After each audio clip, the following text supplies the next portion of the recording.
everybody. Welcome to the next episode of the Everyday Joe Show. I'm your host, the Travis Reed. You might have heard of me before. Probably not.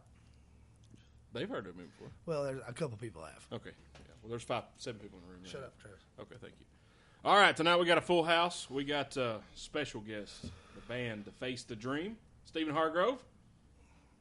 That's your cue to That's say. your cue, bro. Yeah, He was taking a drink of his big stovepipe of Bud Light, son. He's That's thirsty. right. That's right. Dang, Cold son. Bud Light, baby.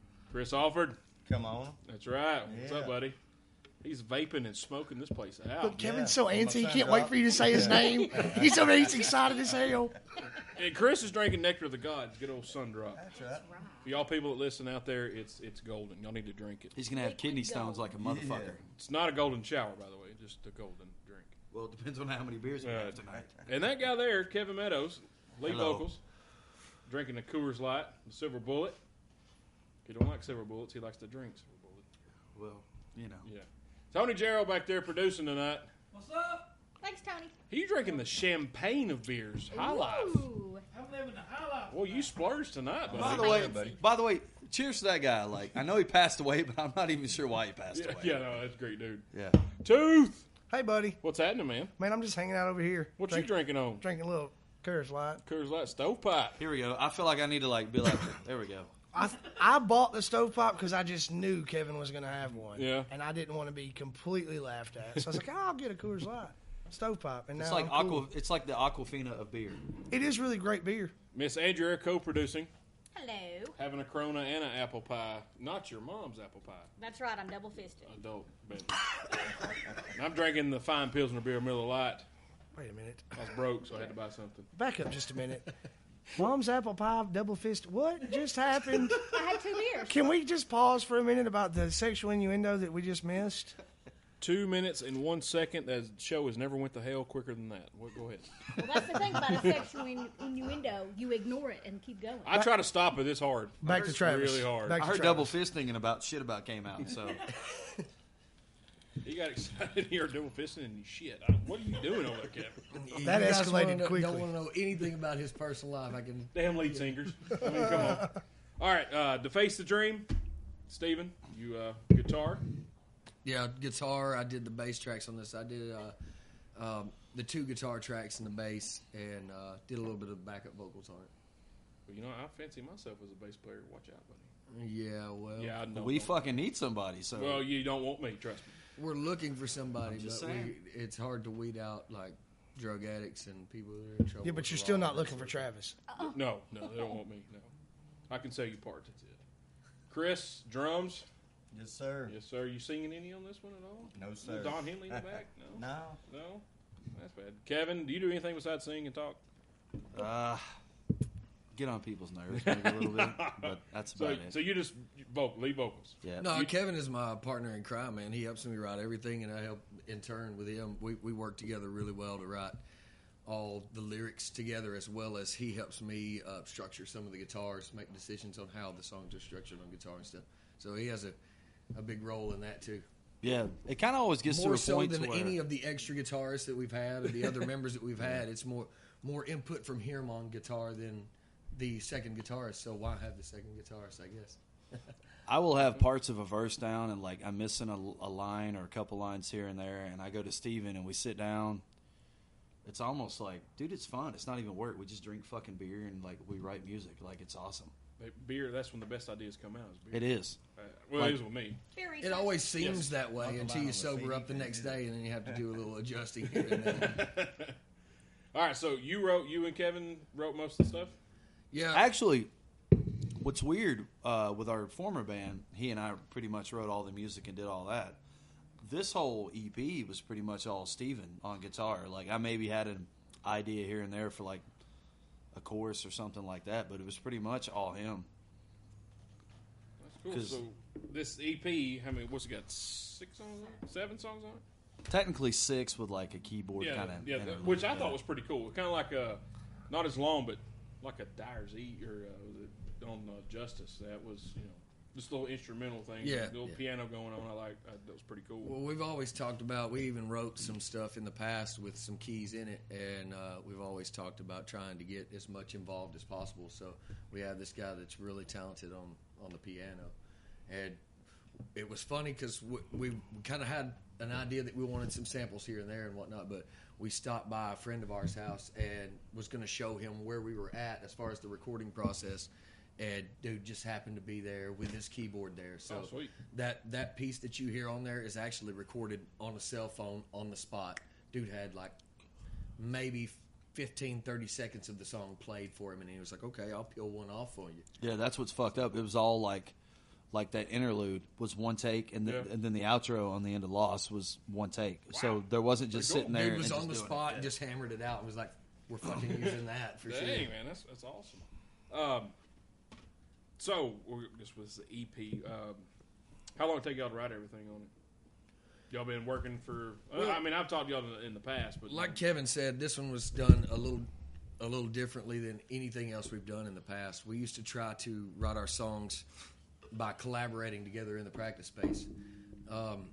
That was like pulling teeth. Yeah. By the time you left, you didn't get a song accomplished. You basically just wanted to fight everybody in the band. So we did this one a little differently. We left our previous band to start this project, and I had a couple pieces of guitar riffs and songs written there, here and there. But this go around, we started recording these guitar riffs, these songs, to a metronome and sending them so that we're able to collaborate and work together, but we don't have to be in the same room. I actually got to hear some of those. You'll see them, Craig. I actually got to hear some of those. I was like, that's pretty Extremely damn cool. like beneficial. Yeah, It just this is a way for us to work on these songs together, but not together. Right. That way, if there's something that somebody can't work with or do or doesn't like, then we can adjust it via the recording that we have. But it gives them a chance to work with it on their own and not have somebody shouting in their ear, you need to do this, you need to Right. do that. Yeah, it's the first time I ever done it like that. You know, Steven would email me a song with a click track already playing, and I can go sit by myself in my jam room and just work it out. I mean, Do you think it helps you doing it that way? Wow, it's been a fucking, it's... Well, it come together pretty quick. Yeah. So you Much guys, more awesome. efficient. To answer Yeah. your question, the songs, as far as structure and guitar-wise, were written. We started jamming together around October, and then we brought Kevin in about a month or so later. But as far as the guitar structure and the guitar, it was written within 3 months. yeah, because we're over here. We're your party here in March too, Yeah, yeah. and they were talking about it then. So that's I mean, it's Well, what we did was we got these songs structured, and me and Chris hashed them out, and Kevin jumped in there a little afterwards and started writing lyrics. But we didn't officially call it a band until January 1st of this year. right. So I got a question. All right, because I can't write shit. I can't play shit, but I love I listen to music constantly. I love music. Question for you too, Tooth, because you fancy on the guitar a little bit. You play. When you just come up with a riff, do you record it? Or do you like get your phone out and just hit it so you remember it, or do you actually remember it? well, I've learned over the years. You know, you learn how to. I don't know. You learn how to get better, I guess, and fine tune your craft. What I used to sit down and try to write things, I try to write the whole song at once, and that doesn't necessarily work because you don't always have the perfect guitar riff for the spot that you want to feel. Right. So I learned how to use this. We were talking about the program you used for the show here earlier. I learned how to use that well, and I'll sit down with a metronome and just rock out some guitar riffs. And I'll take those guitar riffs and with recording them to a metronome and utilizing the recording software, you can move those guitar riffs around in different areas, listen to them in different structures, and decide whether what is best and if they even work for the song. Right. So what I'll do is just, if I'm feeling something, I'll sit down and record a bunch of fucking guitar riffs, and then I'll come back and maybe take a few here and a few here and piece those together. Okay, this will work for a good song. And then... Because I can play a little, but not a lot. I just wonder how that worked. And then I come in, I'm like, that's shite. We gotta Right. move Shut that it around. down. Then you've always got Kevin's opinion, and he has some fantastic opinions. We'll be just sitting around jamming some riffs, and even what we call the fake chow. That's our going thing. Man. Have you guys seen the movie Hall Pass? You know, the fake chow? No, Tooth, you seen that I've one? seen All Pass, but I still don't. You never seen that? I mean, I've seen All Pass, Anyway. but I don't remember. Okay, well maybe we should go in depth with the fake chow. That's using the fingers and making the. He's like, hey, I think you're like, we you can don't do actually go down. You just go, like you make the slapping sounds with your mouth. You just wiggle your fingers really fast. So me and Tooth, we bring our spoons. We don't. I come with my spoon. We don't. Swiss fake Army it. spoon folds right up. That's man. right. But yeah, several of our guitar riffs have been Kevin doing the fake chow. I think we need a part right here. It goes and Tremolo becomes picking. part of the song. That Where it's just really fast? Yeah, that and the motorboating. Fuck yeah. Now, Chris, do you write your drums? Do you do it over what they do? Do you when you come up with a little roll here and there? Do you record it or you just remember it? 'Cause you've been playing how long have you been playing drums? I started first known- drum set December 3rd of '87, and I was 9 years old. So, and I've been. So I've known you forever, and that's Yeah. all I know. You played drums and played Pop Warner football. Yeah, that's all I've ever all known. you've ever done is play drums. Holy Yes, cow! sir. Kevin, what do? Do you write some stuff and just throw it to Steven, throw it to Chris? Dude, it's literally he and I hanging out. again, drinking beer. I think the beer may be the catalyst for he and I even fucking hanging out in the first place. But hey, beer it's just is for everything. Beer hung this insulation Monday night. Did it too? Yeah, Travis, I just want to... Sorry, Kevin. it's Travis, okay. when you ask Chris a question, it'd be really cool if you let him answer the question before you ask him another question, then move on to Kevin. I'm just saying, I didn't get his answer. You didn't let him answer. It's all good. It's all good. I'm pretty sure that I'm calling you out on this. Okay, I'll edit that part out. What, the calling out part, or the fact that you was an asshole to Chris? Thank you, Steve-O. Thank you, Steve-O. I need somebody to have my back. Come on. No. I got really loud. Get that away from me. I can't read music for shit. Hey, I took music theory in high school and all That's that, what she and said. I tried to can't listen read to it music. today. It was And terrible. I don't consider it a very important part of writing music. No. That's how I learned how to play guitar in general. Was No, man, it's just all because about- I wrote my own music. That way, somebody couldn't tell me I was doing it wrong. All right, since I interrupted Chris, I'll interrupt Steven now. How do you... He's gonna get what do you mad do? about it. Well, like, I'll go in there and just Take my ball. start playing music or jamming. I mean, I try to do about at least an hour every day, and especially when they send me songs, I'll just take that and I'll play what I feel and to it, or I'll go back and try it, this riff 4 or 5 different ways, and then we'll all get together and mostly just it's all about the feel, it's the groove, I guess you say. But that's basically what I do, And if I come up with a beat or something, I'll pull out the old cell phone and record it, try to save something like that. But that's basically about it, buddy. That's what I do. I would hit the record Can I button. add something to what he just said? Like, if it were not for Chris utilizing that time and taking it and going in there and actually working on the songs when we're not there, this record wouldn't be out. Right. Chris took what we were doing, like the way that we were doing the music, and he just fucking ran with it, man. And like, without him going in there and practicing, by the way, he practicing every fucking day. That's kind of what, not to harp on what happened with the old band, but that's the fact that people weren't practicing and didn't give a fuck. That's why the band fell apart. And it just kind of, this guy, man. I mean, you have to be passionate about your craft, Yeah, and that's exactly one right. thing that he's Yeah. very passionate about is what he does. He knows he's a drummer, and regardless of whether he's playing in a band that makes money or whatever, he loves to drum. So that's what he fucking does. He listens to the music that I send him. He get in there, and he is the perfect pocket drummer. He puts what needs to be there when it needs to be there, you have to have a sense of humility when you do that, because you can't always be the flashy guy, or you can't always be doing something to impress somebody. Sometimes you got to sit back and give it that super simple, easy beat that my daughter can play on the drums. But if that riff for that particular time and that song calls for it, you fucking do it, because that's what you do, and that's what it needs. So that's what everybody in this band, I mean, we've taken what we've learned from all of these different projects throughout the years, and we've honed our particular craft, and we just try to do what we do best, and it doesn't have to be anything to be flashy or impressive, just good music. That's all we're trying to do. Well, let me I'm just trying not to suck. You're doing a good job. Let me just say, so you guys, Kevin and Steven, I know you know Cody. I played your CD for Cody the other night, and the first thing he says, like maybe a minute into the first song, he's like, who they got drumming? First thing he noticed was, he's like, dude, like that drummer, blah, blah, blah, blah, blah. That's all he talked about for a minute. He knows how well you can play, and he knows you can sing. He's heard you guys before, but he didn't have a clue about Chris. And I said, man, that's Chris Alford. He can drum.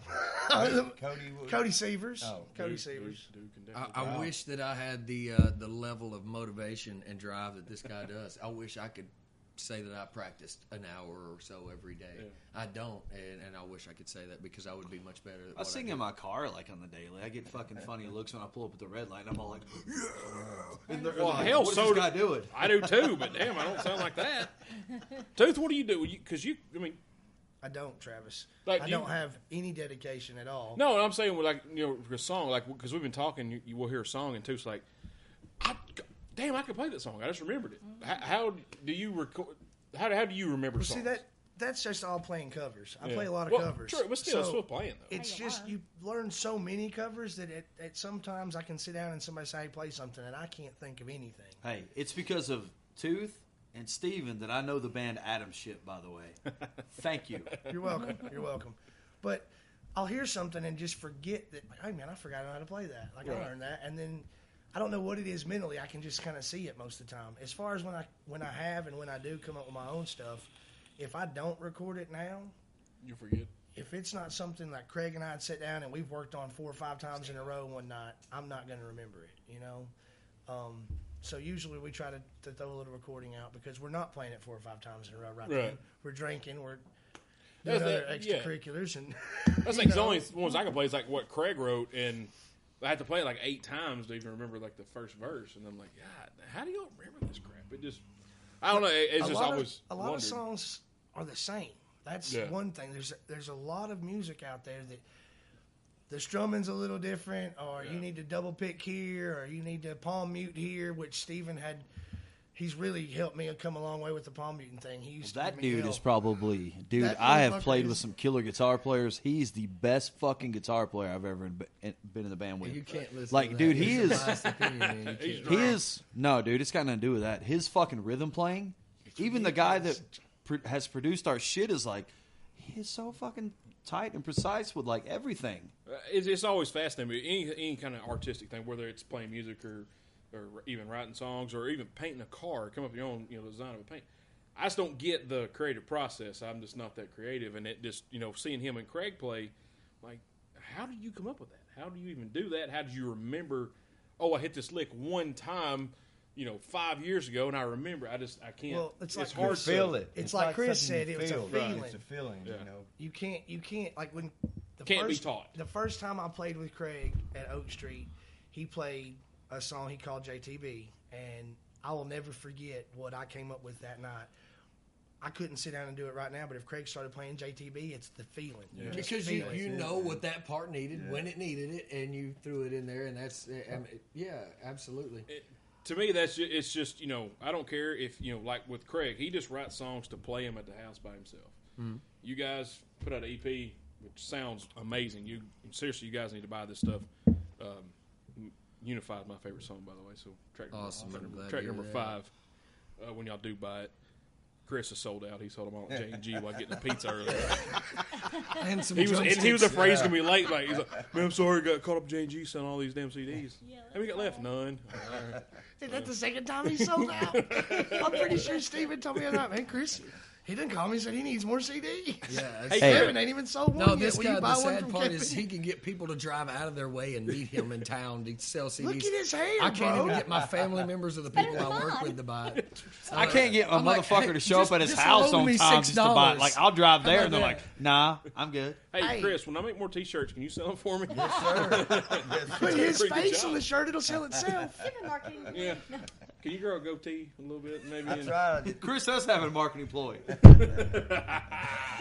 Well, that's after our show on that one. For you listening, Yeah, it's always because I've talked to Tooth and Craig about it. Just the writing a song. Like, I tried to write 2 songs one time. I just jotted out a bunch of crap, and I hear Craig do something with it, and he's like, well, they give me a couple days, and he still ain't done. So it kills me just how people just have. I guess it's like you said, it's a feel. How them two can sit down and just start playing something. How are y'all doing that? I don't play nowhere near as much as any of you guys. So I guess I when don't you sit understand down as an individual to write songs, it's a lot different because you play to what you have an idea for a song for. Like, if you have some lyrics that you want to put out about some kind of deal in your life that's going on right now, or right. When I said that we changed the way that we write and the way that we do things in this band, we've changed the writing aspect completely. Like I said, we did the recording the guitar riffs and structuring them on the computer and sending them back and forth. But before then, when you write with a band as opposed to writing as a person, you go in there in the practice space and we kind of get an idea. Okay, do we want to have a thrashy feel? We kind of get the style that you want to go for, right. and say, well, is there something lyrically that the lyricist wants to kind of portray in this song, and kind of get an idea, and then start working bit by bit with 4 or 5 other different people at the same time. On this one, we didn't do that, but we have explored other options, like I said, recording the riffs, structuring them, and then sending them and working that way. We also tried a couple different things. The last song in the track, Lost, I went into it with the thought of doing it a specific way. I wanted it to be the heaviest song that we had written to that date. Any project, this one and before. So, and with that mindset, I wrote the guitar riffs and structured it in a manner that it would be the heaviest. So that was the first time I'd taken that approach to go for a certain style. And then this latest one, which is not on the EP, but is going really well, I sit down and wrote the full song and lyrics because I had, some shit on my chest that I needed to get off. Right. So I did. And it's hateful and nasty and ugly. And I wrote to those lyrics. I had never done that before, wrote lyrics out and then structured all of my guitar riffs to those lyrics. So on this project, it's no holds bar. Yeah, I mean, to best answer the question for this project, as far as songwriting, we're open to any scenario. So if Chris comes in with some drum licks that he's got, and he says, okay, I've got these, but we've never used them. Okay, let's structure a song around it. Let's see what we can do with it. Okay. And vice, cool. With Kevin as well. Anybody that's got an idea, we're open to all options, and we're trying to explore all options, and it's working really great for all of us. Like back in the day when I was with Solar Ocean, me and Steven, we'd all get together. We'd get together, and I'd be like, tell Brandon or whoever's playing guitar, hey, give me a riff. Throw a riff out there, and I'd throw a drum. Then, we'd try to, put it together. Some days you'd feel it, some days you wouldn't. You know what I'm saying? Kind of like organically put it together. Yeah, that just, to be honest with you, like that style of writing with all the digital technology now, it's just very counterproductive. Like, you're not going to get anything accomplished like that. You know why? Because everybody is drinking beer, they're smoking whatever they're smoking, everybody's fucked up. It's just very counterproductive. And with this band, like with the old band, we would show up at fucking 4 o'clock and wouldn't leave till almost 10 o'clock, and we would only play music for 30 minutes, 35 minutes. It was more like an hour and a half. You're exaggerating just a little bit. It was more like an hour and a half of playing music, but not anything anything productive. Good over exaggerating. See, like this new song, they already sent it to me. I've already got it down. Steven will come in there, and we can go start rolling with it. You know what I'm saying? I gotta fucking get on it. It's like Steven wrote the lyrics to where it's like it's really fast and it's screaming. So I'm basically rapping it as I'm screaming it. That's how it's gonna flow. So what you gonna say? Nothing. Okay. Carry on saying nothing. Carry on saying nothing. Yeah. No, I was actually going to say, so you guys have all done several different band projects throughout your lifetimes as musicians. I've been around for several of them. I've not been around for some of them, but I feel like from what I hear you guys say, every collaboration's different. Every song you write comes together a little different. Outside of what you're saying with this one, you guys are kind of using the same format, but you're structuring it depending on whatever, I feel like every project you've had has probably been a little different than you don't have just a concrete black and white way to do it. You're exactly right on that, because everybody that you bring into the equation changes the whole scenario. Like I said earlier, I was just kidding about the drug addicts and the people being in control of the law, but at the same time I wasn't. And those type of people affect that whole scenario. It depends on what they can do, how they can do it, and how well they work with you. So, I've wrote music with a lot of different people.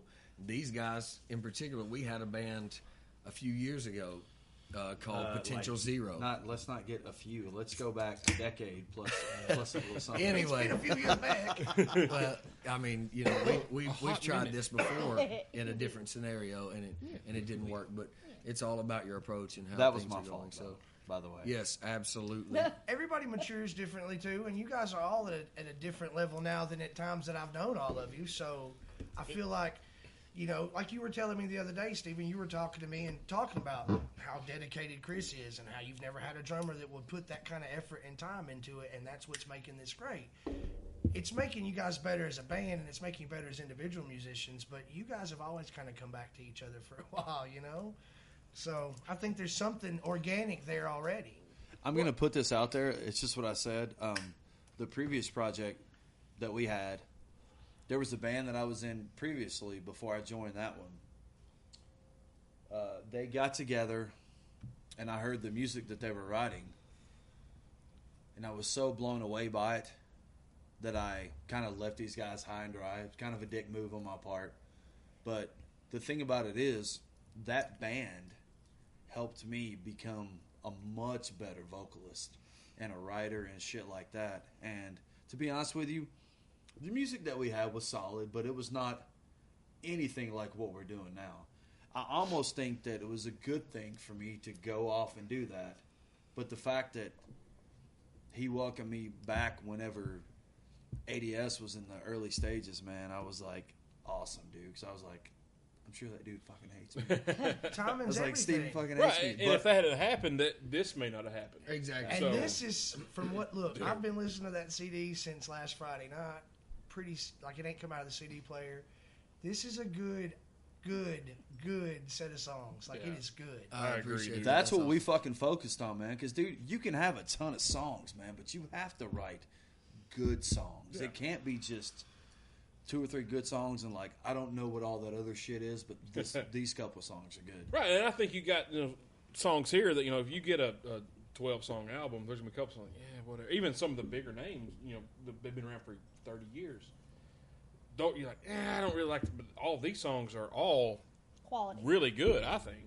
So Awesome. I mean, I hope that Thank you, everybody man. else Yeah. thinks that. I hope that everybody else thinks that. well, and me and Derek, you've known these guys way longer than I have, but I mean, I've known Chris. For, I don't know how long. I've known you for almost 20 damn years. Yeah.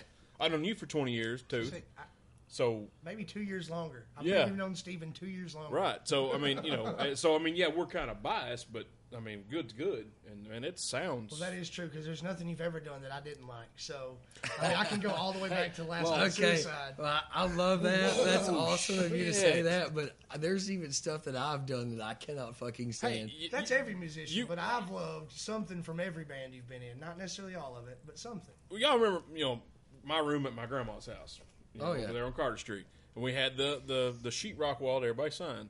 I'm pretty sure that there is a signature of Last Minute Suicide on that wall, Oh, nice. and Soul Erosion. Yeah, That is yeah. I Now, can those were consecutive. guarantee both of them are on that wall. That's awesome. We're trying to actually figure out how, because I'm a dumbass and I put stuff over it, trying to figure out a way to get that off and transport that sheetrock here. Oh, to bring, nice. because That man, would be fucking awesome. sweet. Man. Like, I didn't even sign the motherfucker, and like, that's awesome. yeah, dude, it was crazy. God, it's before I even knew Derek. I've known him. It started before. There was a really good wall in progress when I came along, and we This got. this was 94, 95. My uncle made a room off the side of my house, or my grandma's house, and just put sheetrock on it. And everybody that came in just signed the sheetrock. And there were people, that had passed away, and people we hadn't seen in years. But yeah, Soul Erosion and Last Minute Suicide. That name is on that wall. Some damn weird. Nice. I'm not saying you have not progressed as a musician, Steven. I'm just saying you've always had some good music along the way. You know? We'll go this route. My first memories of Steven, I guess Derek hung out with my cousin Corndog at my house, and then Steven comes along and he brings a guitar and an amp. I'm like, all right, cool, this is pretty sweet because I love music. So Steven starts playing Nirvana, and I make him stop because I hate Nirvana. I'm like, hey, because at that time I'm quite a bit older than Steven, and I'm quite a bit bigger than Steven. So I say, hey, knock it off and whip your ass, or kick you out of my house, whatever. Steven, Fucking bully. so Yes. Yes. well, I wasn't done because Steven kept fucking playing it, so he didn't give a shit. But then I was like, hey, Steven, you know Four Horsemen? No. Damn it. So Now, For the- granted, I knew 1 or 2 maybe pieces of Metallica songs, like fucking Inner Sandman or some bullshit, like one riff out of Inner Sandman. But when you're asking for Four Horsemen and you get dun, dun, dun, dun, dun, you're like, what the fuck? I said Four Horsemen, not that garbage. right. And the funny thing is, I won't see Steven for 10 years or whatever, and Derek will see you, and he's like, hey man, I talked to Steven this weekend. I'm like, oh cool. He's like, yeah. He said I mentioned your name. He's like, yeah, I tell him I still can't play Four Horsemen. Yeah. And it's so I'm sitting there. I was not a metalhead from the get go, but I kind of turned into one, and I wasn't a Nirvana fan, and you not all you guys, but your generation was kind of a Nirvana thing, and so you were a good guitar player, and that was how old were y'all? Kalamazoo. We were 15. Yeah, I remember when Steven first started playing. I'm 3 years older than you, so I'm 18, 19, and I'm like, oh, just a little kid, thrashing in my room. What the hell, yeah. And I'm jealous as shit, and you were a good guitar player back then. Let's go this route. What got you to playing guitar? What got you into music like you are now? I'm going to go around to everyone in the room. Man, I guess to tell you, to be completely honest, would be probably remembering running around in my little tidy-whities with the broom. My brothers...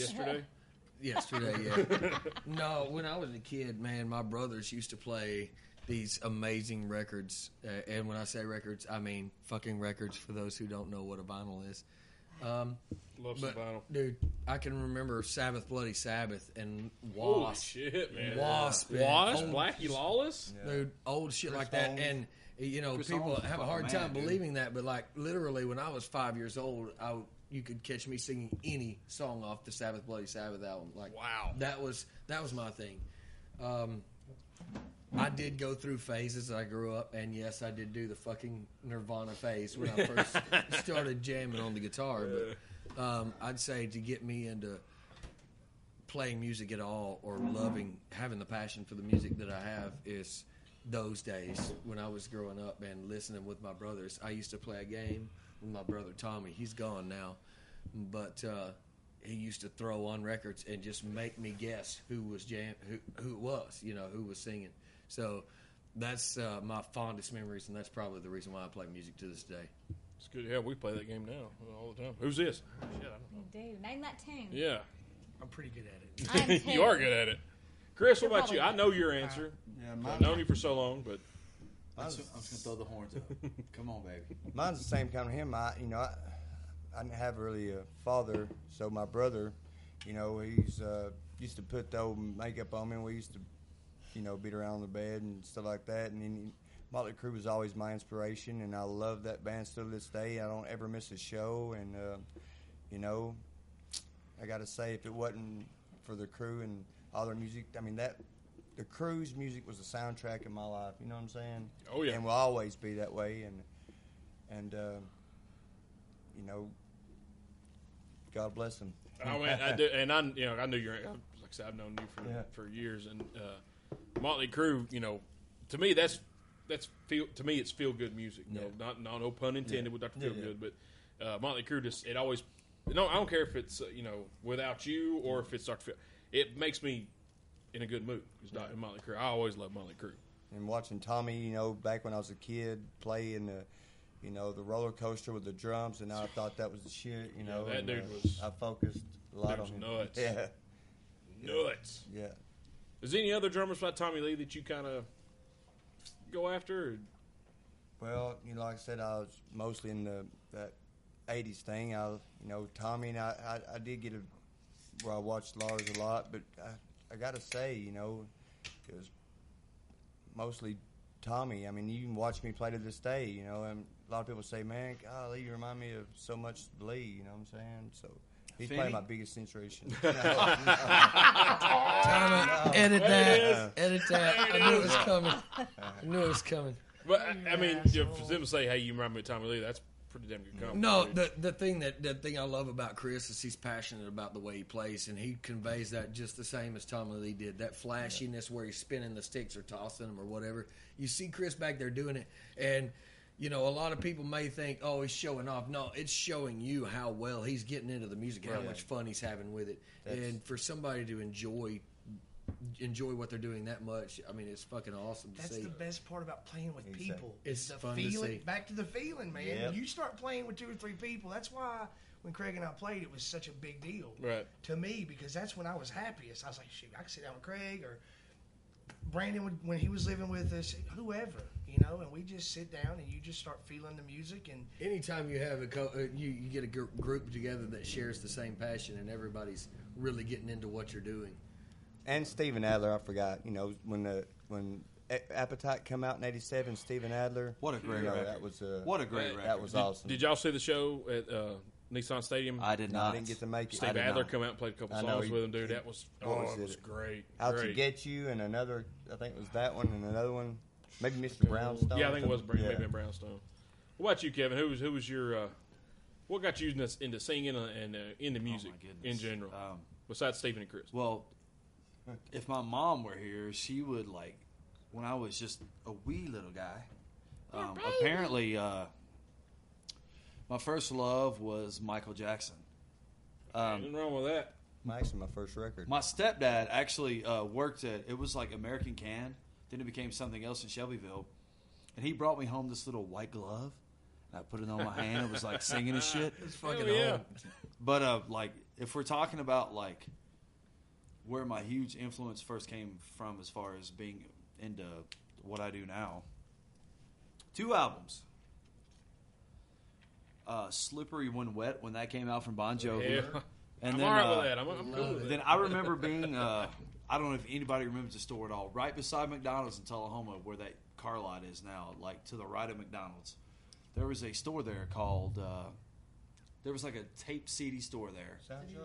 No, dude. It was like fucking, I don't even know. But I remember walking in and seeing the artwork for Somewhere in Time by Iron Maiden. And my mother bought me the cassette. That's how old we are. Cassettes and shit. But I remember hearing that, and like from the very first lick, like I was just like, Fake chat. like the the twin guitars. So like for my reason to even be into heavy music is Iron Maiden. So I was riding to Little League practice at like 11, 12 years old, like listening to Somewhere in Time and Seventh Son of a Seventh Son by fucking Iron Maiden, while everybody else was listening to like whatever pop song was popping. Billy Ocean? Yeah. NKOTB. Hey, get out of my dreams into my car. bitch. But like my life changed like forever when I was in like Yeah, hell yeah. Falling Oats, Like- come on. like my life changed because I was Iron Maiden, and then like in junior high, my buddy hands me a cassette. I'm like, the album cover's cool. It was a dude punching another guy in the face, and I go home and I listen to it. My very first vulgar display of power. As soon as I fucking heard Phil Anselmo's voice for the first like 5 seconds for Mouthful War, like when that opened, I was done. I'm like, I'm a metalhead for life. I was Dude like, had a voice, oh, man. shit. Still does, really. Yeah. But yeah, dude, I was into like the 80s shit too. Like a band that I get a lot of shit for. I was a really big Europe fan. Right. Like I'll be damned. Warrant, like the Dirty, Yeah, Rotten, oh, Filthy, yeah. Stinking Rich record. Down Boys, And baby. Down Boys, Yeah. like, dude, it's just like I'm in the same shit he is, man. But like, No, that's Yeah. awesome, man. Yeah, But- it's my shit like, right there. but like Maiden, Somewhere in Time, Seventh Son of a Seventh Son, and then Vulgar Display of Power, like changed my fucking life. Oh yeah. What about you, Tooth? What got you into fiddling on the old guitar? Man, honestly, The company he kept. the company I kept. Steven? I always loved music. Dude, when they were talking about vinyls earlier, when I was 8, I was coming home from school, popping the vinyls on, waiting on my mom to get home from work. I would listen to Queen and Black Sabbath and just whatever I could get my hands on back then. Meatloaf, like, I didn't care. And I would just listen to what I liked, and if I found something I liked, I'd, kind of remember that. And it grew and developed into the company I kept, and then I really wanted to learn to play guitar because my buddies were all playing guitar or doing something with music, and I wanted to Derek kinda be came into the involved. fold. We all had guitars, and he got him a guitar and started learning. And like he brought a different aspect. Like he taught me a Cars song or some shit, and a Yes Take song. it up. Yes. Look, man, one night at my mom's, Stephen, way back, we were young, I taught you the neck. Like you were like, look, man, I need to know what da-da-da-da. And I had taken some lessons, so I didn't take them long, but I knew just enough Pretty close. to tell him what all the neck was, the whole step, half step thing. And when I did that, like we did that one night, that's the last time I remember Stephen not being just badass on the guitar. From that point forward, he just took off. You say in the company you keep, all right, you take, the guys from y'all's group, from you, Jess, Justin, Derek, Brandon, all Craig. all y'all are like very musically inclined. That is, y'all all within a couple years of each other. Something with those years, I think. That's had a lot to do with it. Kamikaze Moth. We were born in the music era. It was just time. No, I just now really. I seen that son of a bitch. That's kind of hit me right there. I mean, all you guys, the core group there, all y'all could play or sing or do something. I think it was more or less drive. I mean, that was what was going on. You had the grunge scene that was coming in, and everybody was into that. And we lived in a small town. There wasn't enough. yeah, you got a small good town. point, And we dude. had a large. And we had man.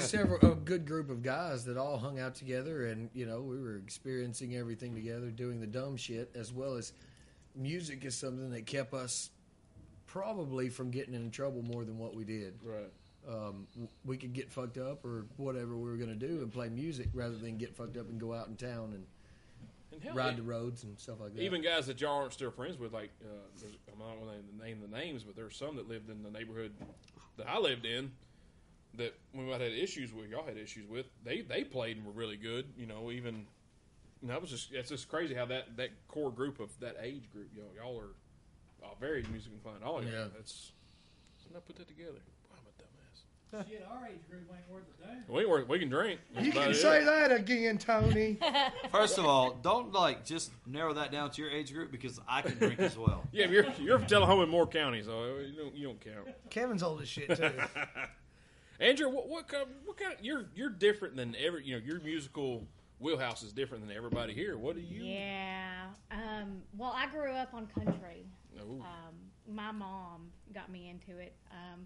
And I was like, 5 or 6. That'd be the really early 90s. I can remember the very first song that actually spoke to me. It was a Reba song. Yeah, Reba. My Love mom her. was a huge Reba fan. Yes. I experienced a lot of that My country. mom Yeah. liked Slayer. Pure country. I'm so kidding. I mean, that's Pure country soundtrack. no, the movie and the soundtrack, all of it. soundtrack Yeah, alone all changed of it. my life. It did. It changed my life too. So yes. Yeah. But then I got old enough to make my own decisions. And Eminem. I mean, we all know that it's going to be Eminem. And I bought a cassette. Slim Shady LP was an actual edited cassette because I wasn't old enough to buy the So it had like unedited 12 version. words on it. By the way, I know I memorized that edited, so I know, and Yes, they didn't that's just awesome. like cut the sounds. I remember out my and very bleep it. first cassette rolled with the the sound. yeah. It not was to- good. I memorized the actual edited version. Nice. It was kind of cool. But So, I remember my very first cassette with the parental advisory label on it. I thought it was so hard. And like for all you old school get motherfuckers it that at don't Walmart. even know who they are anymore, it was the very first Naughty by Nature album. Oh yeah, I And had it was it. on Yes. cassette. I had that one, Yes. son. Yes. That's my first CD I had. I was down with OPP, yo. Yep. My still- first you CD. still are. I can't even I'm embarrassed to even say. Billy Ray Cyrus. No, Shaq Diesel. Dude, I still have that tape because there's a song called Diesel It Power, was and that's my Shaquille nickname. O'Neal's Oh, there you go. fucking Yeah. rap album. Was my first CD I ever don't remember owned. my first CD, but I remember my first cassette tape, and it was Fat Boys Cruising. It's in the Fat song. Boys? I have it. It had a Wipeout on it. Yeah, and Yes, I learned dude. to play Wipeout because of that. I was like, I'm gonna learn ZZ Wipeout. Top Eliminator. That's good. That's good, right. Good segue. What was your first CD you bought for you, Steven? Oh It's your my own gosh! I don't then know how awesome. to answer Oh, that. this I don't is- know okay. the very first actual physical copy of a CD that I got. I remember the first time that I had actually gotten CDs for myself, and I ripped off Columbia House. Hey, wait. Who in No, this no, room no. hasn't done that Yeah. though? But no, straight up, like I was during that same era where we'd first done our first band, and it was all grunge and shit, and There's the bill collector. and I right was now, making listen. that transition. So I can remember I did that deal where you pay for one, you get like 9 free or Right. whatever. Of course, nobody ever pays for the one. Hell no. I But didn't. the first 9 was something like Stone Temple Pilots Core, Stone Temple Pilots Purple, Pearl Jam's 10. There was Tool's Undertow. No There Alice was in Chains? no, there was Wow. Pantera's Far Beyond Driven. It was shit like that, man, and that You guys was like are really the going first to be one. disappointed with my first selection, but I'm going to let Chris. What was yours, Chris? What you? To be honest with you, it probably had to be all the. Just when I got all the crew CDs because I had the cassettes. I've still got like Too Fast for Love, Theater of Pain, and Shout the Devil cassettes. I keep on me all the time. They're in my work cubby hole for when I drive the work truck. Put in old Too Fast for Love. But it has to be probably the crew, you know, because like I said, I always keep them close, you know. Everybody's Come on, got Kevin. What you got, Kevin? Let's make fun of you. Come on, Dick. What you got? You can't be worse than mine. My fellow metalheads, please do not judge me.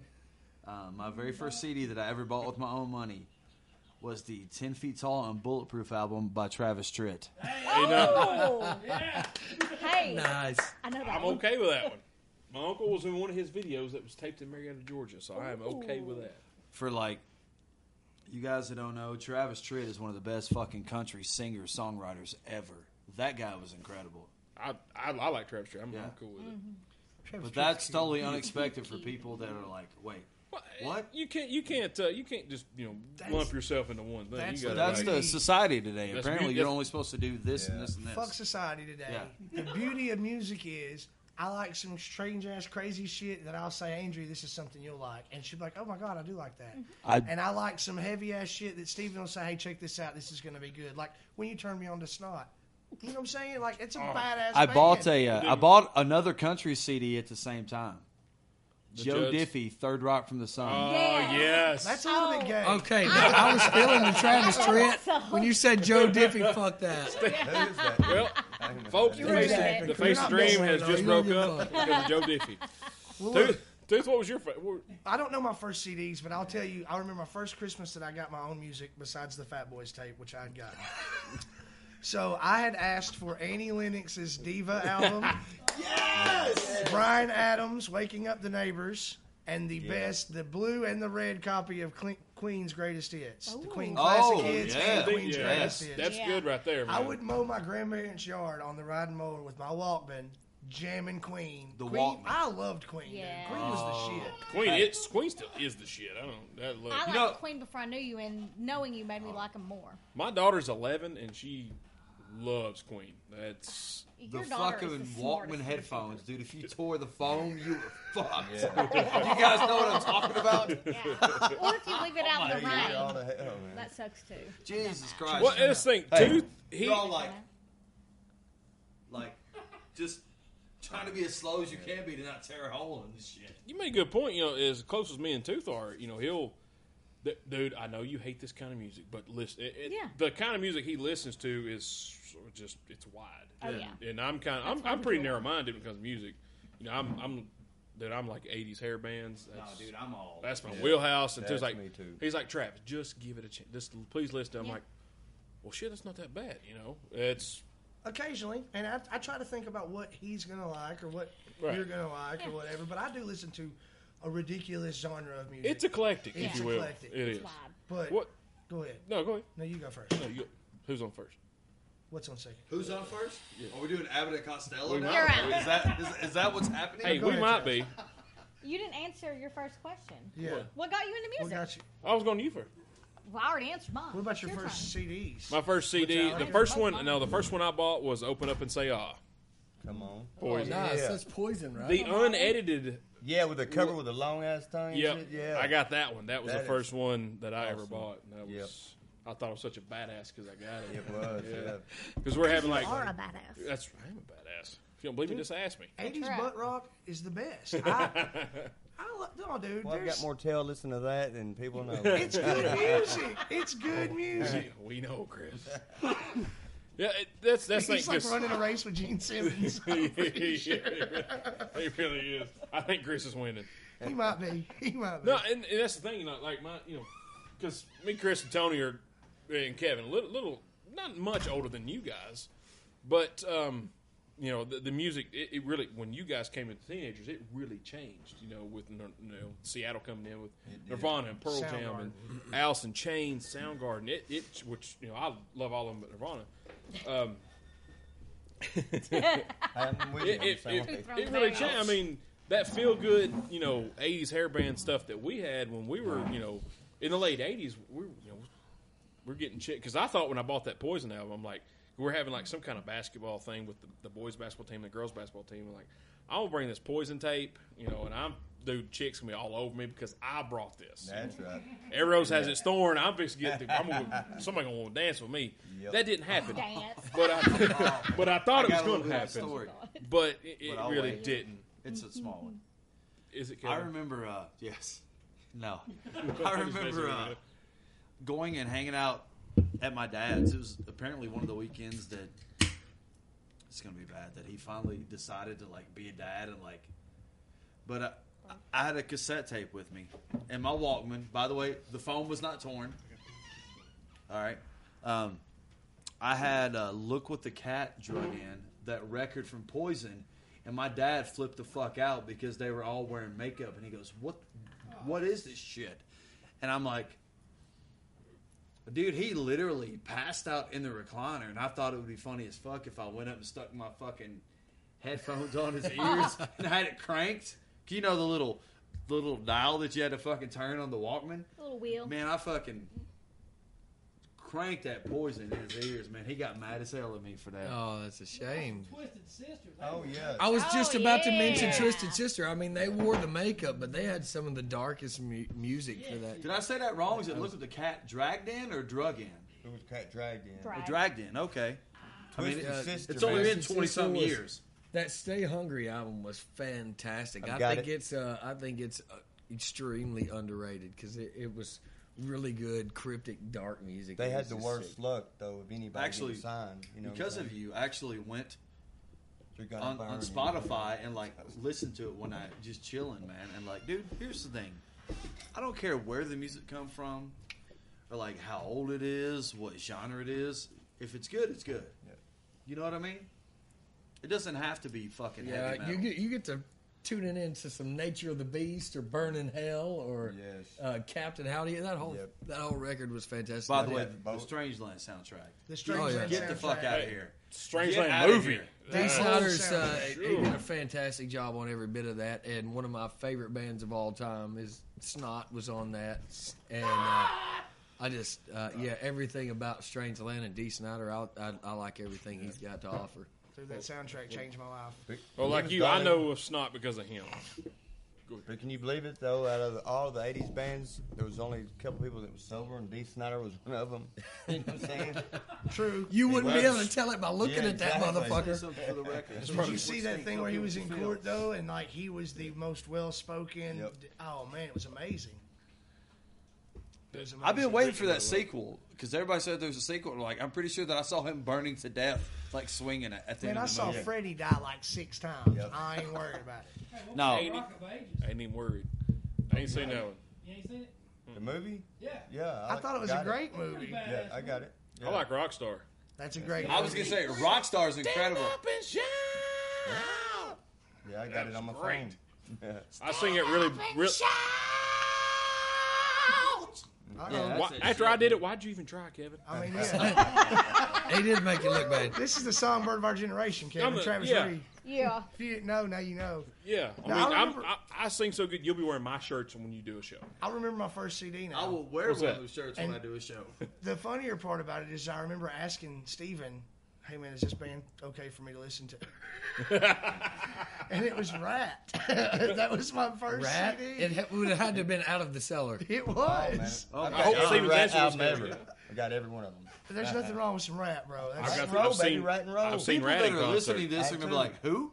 Like the last half hour, they're gonna be like, what? Remember, just last week I brought out a new Rat shirt and showed Steven. Yeah, had to practice space. Yeah. That's awesome. By the way, that's kind of like a new Rat shirt. But That's back, kind of like back to what oxymoron. Kevin said about, you can like music. If it's good, it's good. Steven likes Maroon 5.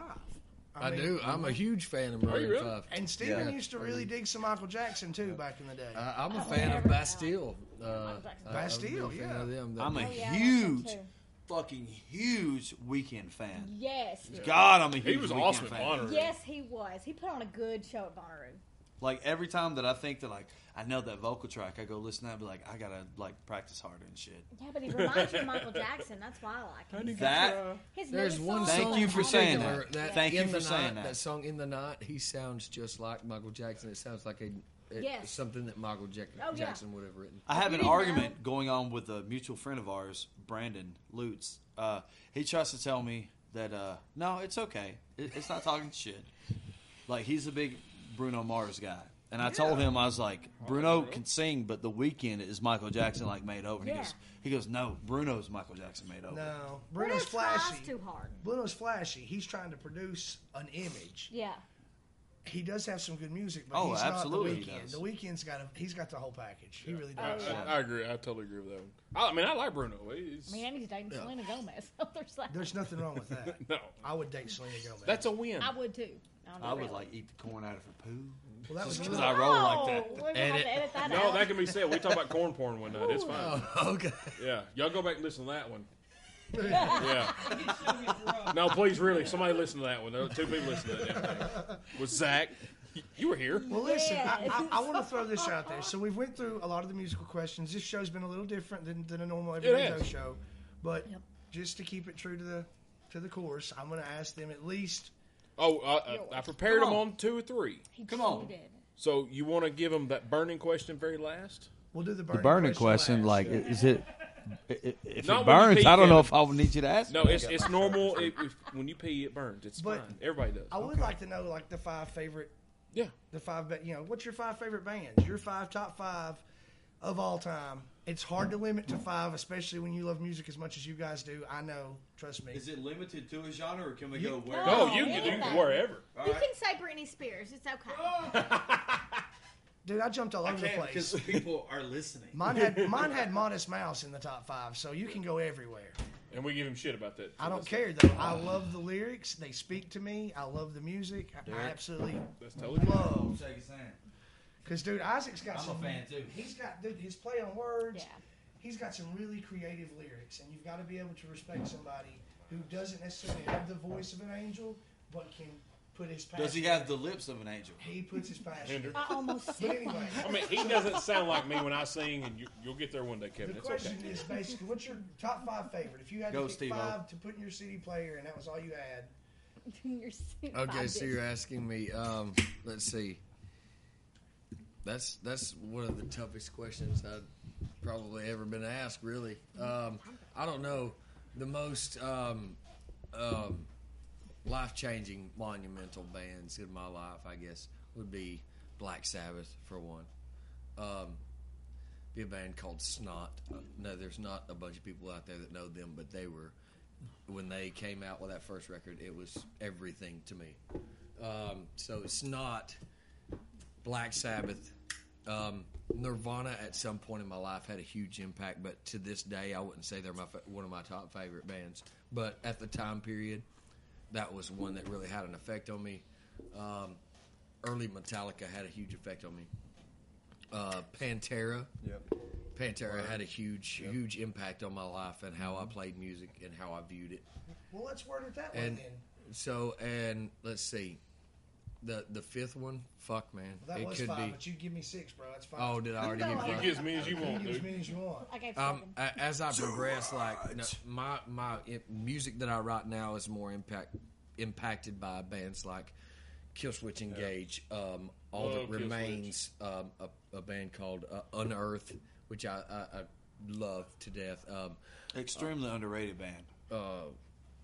Just that's a hard question to answer, but Was that one as I lay dying? Well, I like the way you I went like with that it.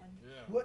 What 5 bands maybe most influenced you to where you're at today? That's a great Yeah. way to put it. I know Chris is going to throw the crew because Yeah. he's put a lot of passion into the crew, and I can't blame you. I do the same with a couple bands that I love. So we got the crew for Chris. What else Yeah, we it's, got? it's Guns N' Roses. It's probably mostly all the '80s. Pantera was a big influence, especially in the '90s. You see here, what Killswitch. I like them guys. Alice in Chains is definitely, Yeah. always. I think that's about 5 there. You got 5. You got 5. Yeah. I'm going to That's take Steven's route, like not necessarily my 5 favorite, but the 5 bands that probably influenced me more than anything. Michael Jackson, can't really count him as a band, but like if you don't like Michael Jackson, you just need to get the fuck out of here. Artists are okay. That's what I do. Iron Maiden. Let's see. I'm going up through the years. Definitely Pantera. Metallica. What am I at, 3 or 4? Is that 4? See, it's so hard to narrow it down to 5. I'm gonna get. I really tell you is. what. I'm gonna just say 2 more. I know, like, you know, for your Moore County people, it doesn't matter. Well, he 'cause had 4, you guys so can't apparently fucking you count can't anyway. count. But it's just like Slipknot. I think Corey Taylor is probably the best fucking singer that I've ever heard in my life, as far as what he can do with his voice.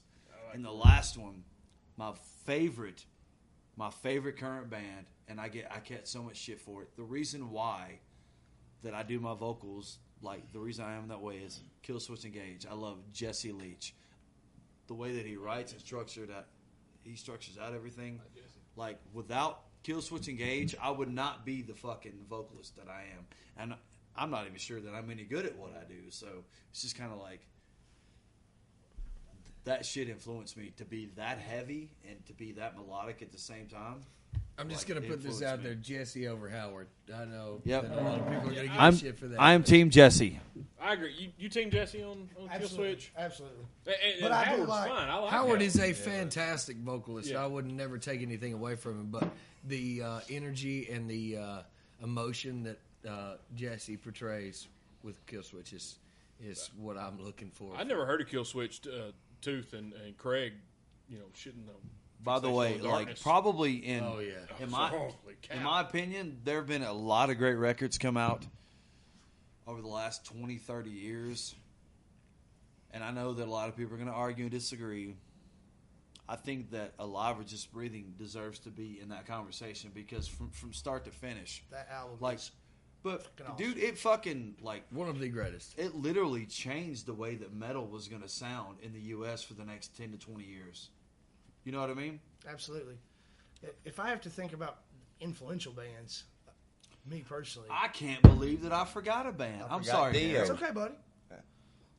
Jesus Christ. Like, I feel bad. The Colony album from In Flames is also a huge influence. See, we could sit here all night Yeah, dude, and it's go just over like- bands that we missed. Like he said, Alice in Chains. Dude, that was just- extremely Dio, like he influential. said, Dio. I mean, Dio, yeah. I mean, Like- Rainbow. we could go on for hours. At and the hours. gates. And the thing is, the question is very subjective. It's you know, well, what you like is not what Kevin likes. That's why I said, given the time period, like Nirvana would have Which been I was a put on the huge spot, impact so on me it's in the like- time. And that's the point of the do that, question. yeah. Because I've asked how many times we ask you this question, and it changes every It time. changes. It's what you're feeling, what's going on in your life right now.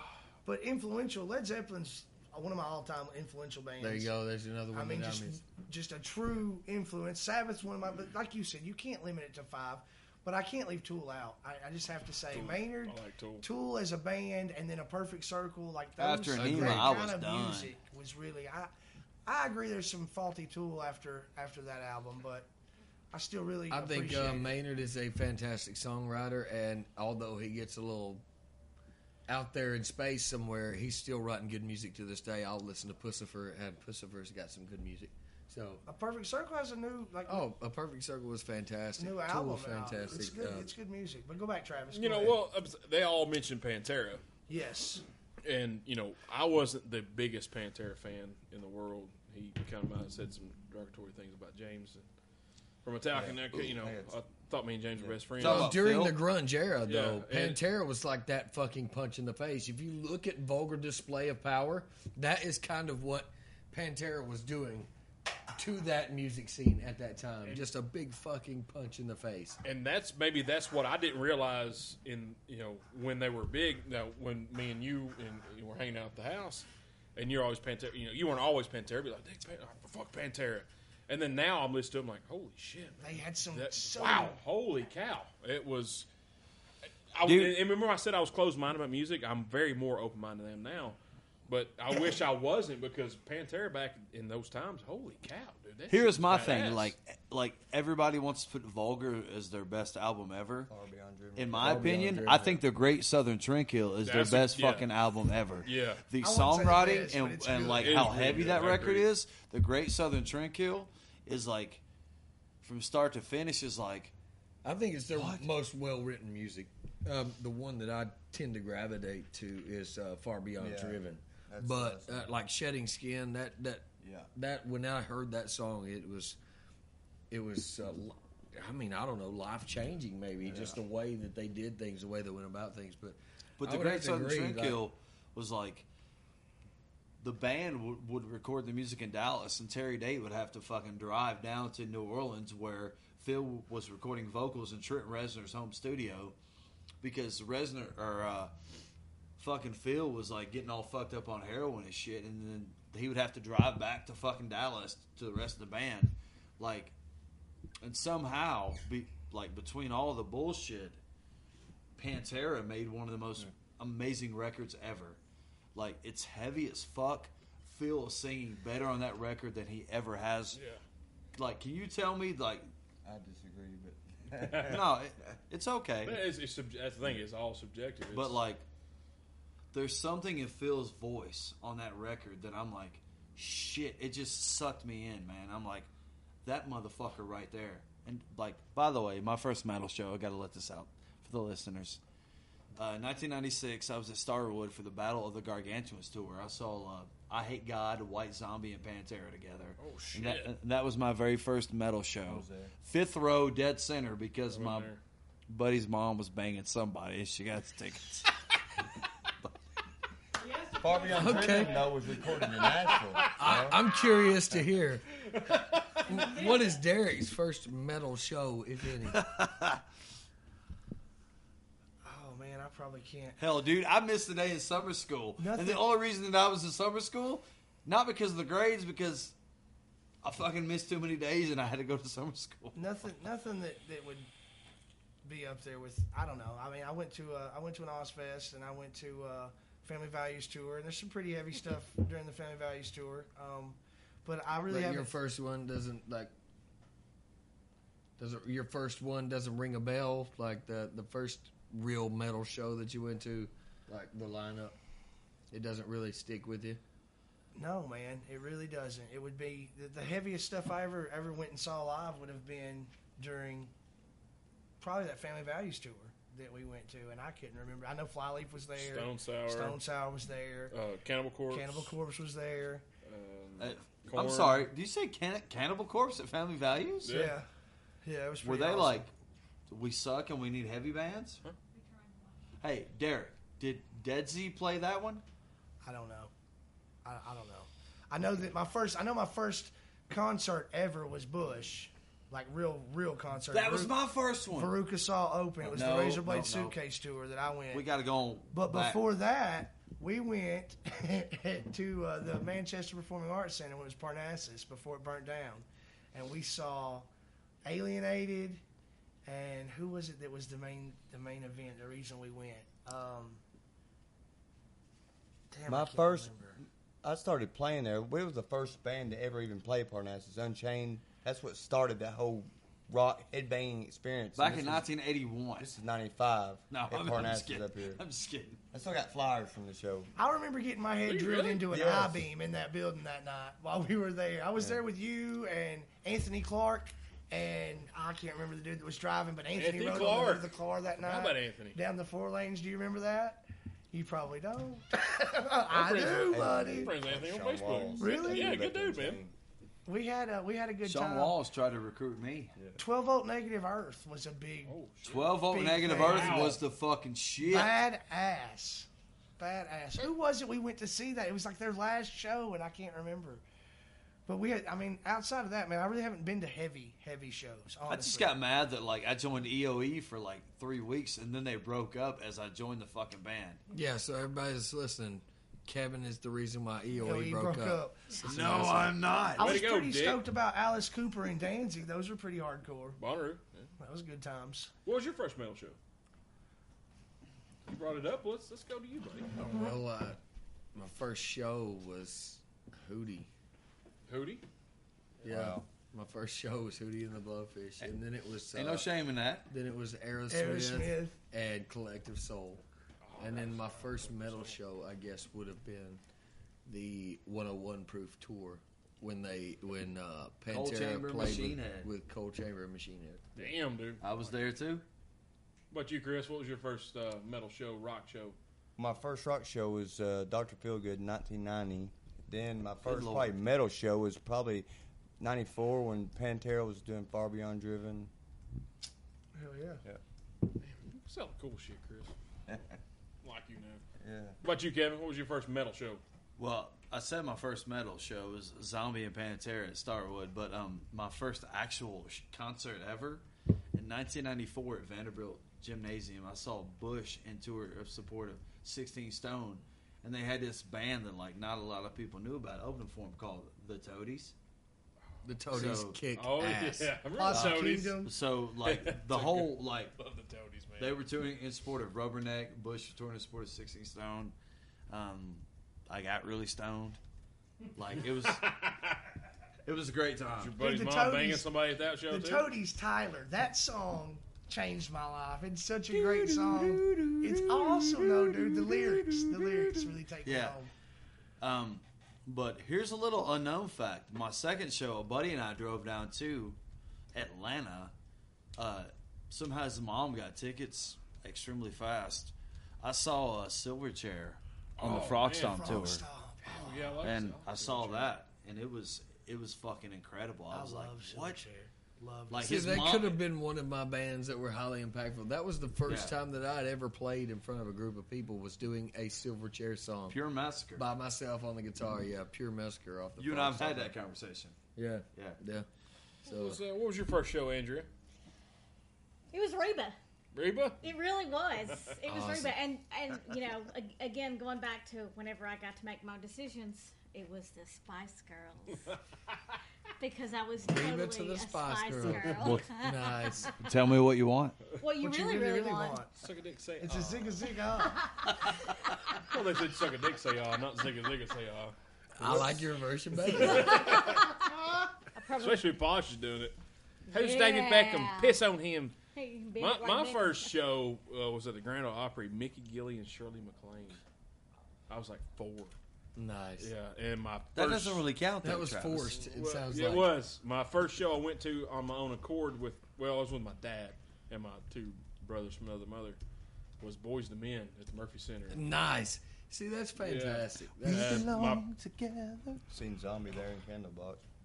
Like that's my junior high. Like Oh, the I dance, saw Bullet like, for this My is- Valentine at the exit in, and that was a pretty good shot. I like Bullet. Bullet for My Valentine is the fucking I shit. like Like my a lot. yes. first metal show gonna not was say anything Lollapalooza on that. '96. I can't remember. Everybody was there. It was How in old was Newport, that? Tennessee, which sucked because me and Eli, who was on the show, we tore the roof off of a garage for a guy to make extra money to go. And Eli, because out in the sun, he got sick, and so we still went, but we drank like a 12-pack of Miller when they had the Miller Red Label beer. It's like 5% alcohol, and when you're 17, 12-pack of 5% alcohol will fuck you up. Oh, pretty yeah. good. So he might have had a tummy ache. So he spent all his money on Pepto Pussy. and Tums, yes, chicken, and so he spent all his money on that. But when we got there, where Newport was a dry county, so we couldn't buy any more beer. We're like, oh, son of a bitch! So we had other things to partake in. But there was the Ramones were there, Screaming Trees, Rage Against the Machine, Get the Soundgarden, fuck out of here. and Metallica. And the Shaolin monks were there, like putting their throat on like spears and shit. That was like, oh, what the hell? But Rage, I was telling Steve this. Like the angst. Yeah, it was nuts. It was like a Dude, 4-year-old Rage, you said Metallica and who else? Soundgarden. I know. can't Yeah. imagine Dude, Rage. if it's $150, I would pay that to see it. It was those like 3 $80. bands. It was like $80, I think. That sounds amazing, don't it, Chris? But I was telling Steve before we started, and everybody that knows me knows I'm a humongous Metallica fan. Rage actually blew everybody away. That was, like I was telling, my soul was shaking. It was just, when the Bulls on parade, Zach De La Rocha was like, everybody started jumping, and it literally felt like the ground was shaking because there's 90,000 people. Isn't Rage that brings kinda- such an energy to their show that it's incomparable to anybody. Isn't I- that kind of depressing, unbelievable. though, that, like, I love Be Real and Chuck D, man, because I was a huge Cypress Hill and Public Enemy fan, but it's just like, you can't fucking replace what Zach was doing, man. Mm-hmm. Like, there's a reason why Rage was what they were. Yeah. Like, you've got the band, and I'm just like, I don't know what Zach's doing. I don't know if he's ever going to hear this, but, like, stop fucking around. Those guys need you. Kevin sent Zach a strongly worded letter. I've actually seen Cypress Hill in concert, too. I have, too. I saw him on And, Smoke Out Tour at I saw Starwood. the Smoke and Grooves tour in 97, 96. Dude, I seen Cypress Hill with Snoop Dogg, and, like, I didn't have to smoke. No, he definitely didn't. When Soul Erosion was on tour out in California, we were at the Roxy, and the Rainbow was right beside, and it was Be Real right there, sitting outside eating a pizza, smoking, wasn't he? I mean, that was Be Real right beside us. Did y'all go talk to him? Huh? No, we didn't. We were just sitting there. We was Was Lemmy there? Because he's always at the Rainbow. No, we didn't go in that day, but we could see him. I mean, that was him out there, man. Damn, dude. Fuck that. I would have been all up in his, like, I Cheerios. totally forgot you fuckers went like on tour with. Yeah. It was Broke and Vampire Moose. Yeah, Vampire Moose was supposed to come out and meet us, but they didn't show up. But With Rotten Records when you guys did that, yeah. Damn, I totally forgot. Played the about whiskey. the whiskey, We did play the You guys whiskey, played man. the whiskey, bro. That. Yeah, dude. I mean, that's the That's Rock his in story. Arizona. The then only a gay reason I know coffee that shop. venue is because and- I've seen Airheads where White Zombie's playing and Chris Farley walks in and he rips nipple rings off the guy. You guys know what movie in the scene I'm talking about? The whiskey is probably one of the iconic venues to Yep. play as a band, and we can say that we got to experience that. And that's fucking awesome. cold chills. You're just talking about it. How was that when you walked in? Were you like, Oh, it was holy fucking shit? horrible, man. We were on the road. It was horrible. It was pouring down rain, Yeah, and dude, we had we to were- load in. Didn't Brandon get robbed on that trip? Brandon got a guitar And stolen I got a as soon as Steelers we, jacket stolen. It wasn't 2 minutes. I was like, "What the hell just happened here, man?" I mean, turn her back for a minute. we got into Pomona Valley where we were staying, God bless. and yeah, got a guitar stolen and shit. Chris's Steeler jacket. Fuck the Steelers. Nah. That's what I'm saying. It's But no, Cardinals. we had actually played in Tucson, Arizona on the way out there, and Matt Penfield. I don't know if you remember. Oh yeah. 120 minutes. 120 minutes, man. He was there, man. fucking Yeah. Farm Club. You guys We remember Farm fucking Club? rocked out. We rocked out at Tucson, Arizona. Yeah, we And drove all day and had to go straight in there and load up and start playing. Oh God, I was wore out by after 30 minutes. It was. But it was when awesome. we got to the whiskey, it was an atrocious performance. It was just sad. And Yeah. I'm just gonna put this out there. Like, Brandon's guitar come unplugged right on the first song. I'm like, what the? what Man. should have happened is like, Soloists would be like, Kevin, would you like to come on board? It said on the sign, Soul Erosion or something. I took a they- picture. They misspelled the they fucking misspelled it. You guys are all What French is and that, shit. y'all, shit get misspelled, man. I don't know. But really, man, that's a bucket list item right there. It was awesome. Actually, when we went out there, we stayed in. Ron owned the company, and he had a place for a condo for us to stay. Well, we ended up staying. Both bands ended up staying in this condo. So there's like 12, 13 dudes all in this one condo. But he had a small plane, a little Cessna plane that he piloted, and he gave me and Chris the opportunity to fly out to the Catalina Islands. So yeah, dude, That's picked awesome. up. He come to pick Yeah. us up. I was and, like, wait, I've not heard this. What the hell? well, he come to pick us up, and I was It's a like, fucking dude, Catalina wine mixer. this is my Goddamn first right. time being out in California. I'm not so sure that I want this to be the time that I die. So I went ahead and sent them on. Well, I guess I traded my seat to Brandon. I was like, fuck it, I'm not doing it. And Brandon, the guitarist at the time, went with Chris. They had a fantastic time. But Thank God it wasn't like the Big Bopper. the experience was amazing. The experience was amazing. You swapped the seat. We just were not good enough to make something come out of it, I guess, at the time. Y'all still got to play. I totally. forgot I've bragged about that. that since it happened, dude. Like for real. I don't. It care was if awesome, you guys man. had We a great actually show or not. stayed You in the played condo whiskey, that, and that's all that matters. We stayed in the condo that Acid Bath stayed in while they were recording the Kite Strings Oh. Pops. And we were fans of Acid Bath, so that was, in itself, it was cool. That is the band. I'm sorry that I did not mention on my shit. Influential. But like, I am- that record. I am a fan of Acid Bath, Craig, and Tooth both. And once again, enlighten me on Acid Bath. Riggs is probably one of the most underrated. Dude, his voice is like That guy. most underrated vocalist like ever. I never heard him until I think we're at we over live Oak Street. Uh huh. I never really heard of him, and Craig and Tooth lived together, and like playing this DVD that Craig bootlegged off somebody. I don't know what, and I was like, "Who the fuck is this?" And and it was that dude's badass, man. Yeah. That band was great. I went with Gigi to see Agents of Oblivion, but Dax didn't show up. Did you go That with- would have been the hardest show I would have ever seen. Did you go with GGC Locust? You ever heard of them? Fucking terrible. Don't ever. Oh wow. Terrible. He brings me a CD. Looks like a Nintendo 64 disc. It's like this big. If you're at home, it's not very big. And it was just about to. What the fuck? Yeah, is it's this? terrible. It was horrible. Shout out to vinyl. I have When the Cock String Pops on vinyl. Nice. Vinyl. My most prized possession in my vinyl collection is Load. Tooth bought me Load in like 1999, 98. Can I just say I bought you Load the night I went with Gigi to see Yep. Agents of Oblivion? That's right. And I would have never remembered that if all this didn't happen. I Half have a 10, Travis. half a 10, and I have never opened. It's unopened. Well, that's good because you don't really want to hear anything. Piss about off, it. Steven. I got what shout I out said. to Devil on I bought vinyl. him Load because it was cheaper Hey, than even- good albums. And Justice was there, but Hey, Load was hey, like $2. even my daughter's like, Daddy, I really don't like Load and Reload. I'm like, shit. My terrible. second most prized album in my vinyl collection is the Leonard Skinner Street Survivors. Oh. The band one where there's fire behind them after they had the plane crash. They took it off the shelves and put the black behind them. Oh, I yeah. have two of the one with the fire behind them. Get the Wow. fuck out of here. Two of them. Yes, sir. Yeah. So, Tooth, let's get... Real quick, let's close this out. I think we should have another show with these guys because there's another hour and a half I can feel with just history. there is 3 hours that we could have about music with these guys. That's what I'm saying. Yeah. And I mean, just history alone, from Soul Erosion playing gigs to being at Gentleman Gyms and just all kinds of stuff we could talk about. That's what screwed me up is you're breaking when you talk. I'm like, shit, I forgot about that. Shit, I forgot about that. Damn it. Dude, 'Cause Gentleman you don't love them as Gems much as I do. was probably one of the baddest fucking places to see it, like any band like ever.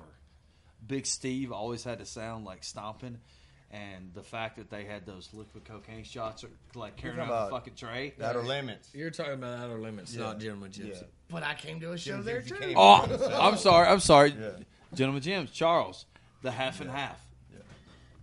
Charles was like, Best shots in town. "What are you drinking?" I was like, "Crown of Coke," and it was half and half. He goes, $5, and I'm like, "Oh my god!"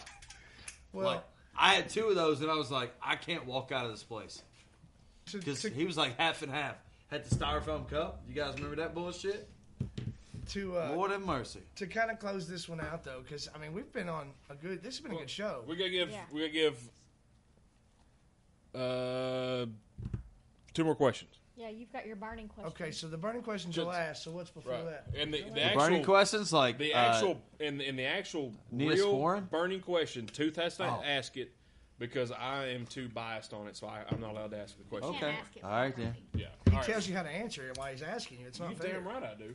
True. All right, the more burning question: Thank you. Should I go songs or favorite guitar player of all time? Which one do you think? I would do favorite guitarist. You don't have to do favorite drummer for Chris because I think we know. Yeah. But you got to do something for Chris. Let's, Just do it your way. all right, I'm gonna throw a curveball. come on, Okay. come on, bring it. Steven, your favorite drummer of all time? My favorite drummer of all time would probably be Chris Hoffer. It's not a bad answer though. Really, That's my answer. It's really not. that would be a good drummer. I mean, a good answer for me because he does fit well with what I'm doing. But I would say, holy shit, that is a curveball. I don't know that guy. I would say in the early stages, maybe somebody like Joey Jordison or something. That dude double kick was retarded. Holy cow! So Chris, your favorite guitarist? Probably Dimebag. Yes. Yes. Or Jerry Cantrell, one of them 2. Let's mix it Chris, up. Kevin, what's your favorite bass player? Favorite bass player? It's that guy from Fleetwood Mac. There are 3 right answers and a bunch of wrong ones. Shit. Never thought I would be I asked think this Les question. Claypool has got to be like maybe Oh. one of the best bass players I've Claypool ever would be heard. the obvious choice. Johnny was a race car driver. It's Jerry. Go so goddamn fast.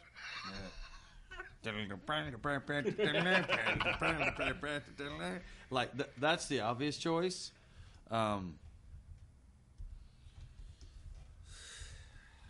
didn't realize you were asking that question, which is awesome. Well, what's your favorite singer? Who's your favorite voice? That's why I was going opposite of what they do. That's My favorite trying singer, to. like I threw him ever, off. Kevin fucked it Yes. up, didn't he? Way to go, Kevin. Dick. Freddie Mercury. Good call out. God. Because you know why he's my favorite singer? Because he has like the most Badass. angelic and like the voice. He can do whatever the fuck he wants to do. And like the fact that a human was blessed with that kind of talent is beyond me. I'm like, get the fuck out of here. You know, I seen the meme of like a Beyonce song, and it listed the songwriters, which was like, Sorry. what the hell? In the still of the night. Yeah. It had like a Still of Beyonce. the night. Kevin, it's my show. Stop. I mean, I'm the singer around here, buddy. God. You keep stepping on his toes, Kevin. What is it with you? They had like a Beyonce meme. It was like, one of her songs. It had like, 8 fucking words in the whole damn thing. 7 producers, 4 songwriters, and then you had Bohemian Rhapsody. Yes. 1 producer, I've seen 1 that. songwriter. Beyonce's list was, like I said, 8 words, and then Bohemian Rhapsody. Freddie Mercury wrote that damn thing Yeah. by himself. Yeah. For him to write and to sing like he sang. Oh my Speaking God. of guitarists, real quick, since you brought it up, Kevin brought up Queen. Brian May. Brian May, dude, you know that he's got like a degree in like fucking astronomy or some bullshit? What Like, the he hell is is that about? retarded smart and can tear apart a guitar like nobody's business. That's one of Hope's top 5 favorite guitar players of all time. Brian May. That dude is. But like The dude, burning question, though, guys. it's the burning question. It's the I burning got you. question. Uh-oh. Bring it. God, You dude. suck. No, I know you want to leave, but I got a question now. Tony? Tony's got a Tony, question. in the peanut Now, gallery. I'm trying to figure this out. Is there places like Atlanta or Nashville or something where y'all go get labeled and get produced or something? I don't really know. I tell you what, I'll Field this question, Kevin. our EP. Sam Schneider from Murfreesboro, Tennessee, actually produced it. We did like 3 singles from ADS, our previous band, like Steve and I, with that guy. But man, his like what you get for the money as far as the sound, why go anywhere else?